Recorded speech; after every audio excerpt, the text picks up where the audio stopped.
कि चाय से शुरू हुई थी सरकार और गाय पे अटक गई और विकास की मौसी 10 साल में रास्ते में भटक गई। बंगाल में नफरत की रणनीति और धोखेबाजी की राजनीति नहीं चलेगी। ये बोलते हैं कि गाय हमारी माता है पर माँ की रक्षा करना इन्हें नहीं आता है।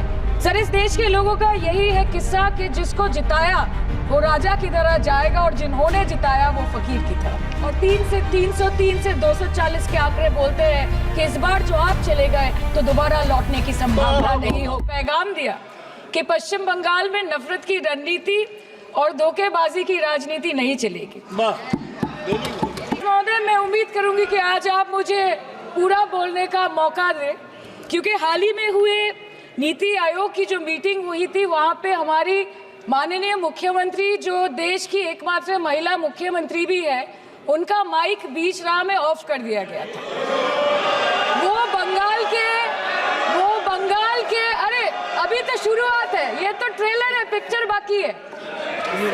अध्यक्ष महोदय, मैं आपसे ये बोलना चाहती हूँ कि वो बंगाल के हक के लिए यहाँ पे सवाल उठाने आई थी, वो बंगाल के लोगों की बात रखने यहाँ पे आई थी, लेकिन उनका माइक ऑफ कर दिया गया। आपके माध्यम से मैं इस सदन में उपस्थित वहाँ जो बैठे हैं माननीय सदस्य, कोई भी घटना को सर एक लाइन आपका डिलीट करेंगे सर, एक लाइन सर, मैं यही बताना चाहती हूँ कि बंगाल के लोगों का आगे जाके बंगाल के लोग आपके पार्टी की माइक ऑफ कर देंगे। बस एक चुनाव बाकी है, आप देख लीजिएगा। Sir, all India Trinamool Congress इस सदन और इस देश का 3rd लार्जेस्ट ऑपोजिशन पार्टी है और हम आपसे धन्यवाद हम आपको देते हैं कि आपने हमको रेलवे, स्वास्थ्य, शिक्षा और आज ये पशुपालन जैसे महत्वपूर्ण विषय पे चर्चा करने का मौका दिया।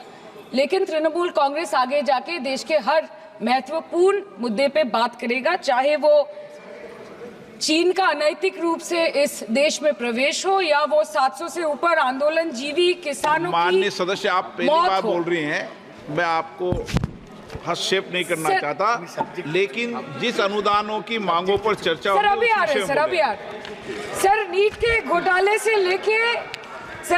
घोटाले से लेके जीएसटी के बोझ तक, एयरपोर्ट की छत टूट जाने से लेके रेल पटरी से छूट जाने तक तृणमूल कांग्रेस के सदस्य, हर सांसद देश के हर गंभीर मुद्दे पर चर्चा करेंगे। बस यही आपको बोलना था।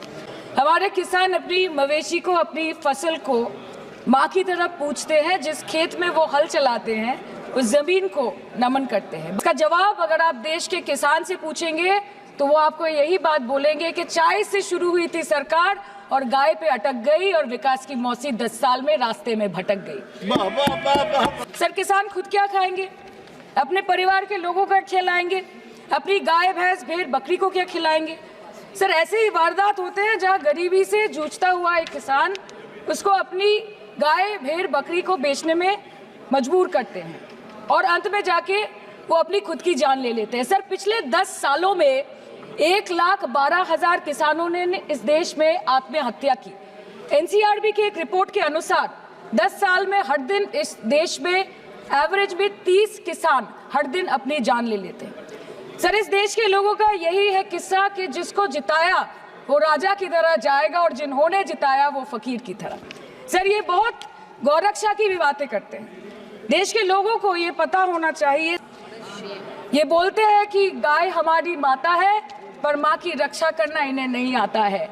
अध्यक्ष महोदय, हम सब जानते हैं कि इस मिनिस्ट्री के अंतर्गत डेयरी भी आता है और भारत इस पूरी दुनिया में दूध के उत्पादन में नंबर 1 है। आम आदमी के दूध, छाछ, लस्सी, दही, पनीर पर 5% की जीएसटी, क्रीम, कंडेंस्ड मिल्क, मक्खन, घी पर 12% की जीएसटी और अमीरों के हीरो पर सिर्फ 1.5% की जीएसटी। सरकार उनको रिलीफ नहीं देती है जो विदेश में जाके मिल्क शेक और लाते की चुस्कियां लगाते हैं। ये सरकार उनको रिलीफ नहीं देती जो आम आदमी 2 पैकेट दूध खरीदने से पहले 10 बार सोचता है। सर, बचपन से हम सुनते आए थे कि संडे हो या मंडे रोज खाओ अंडे।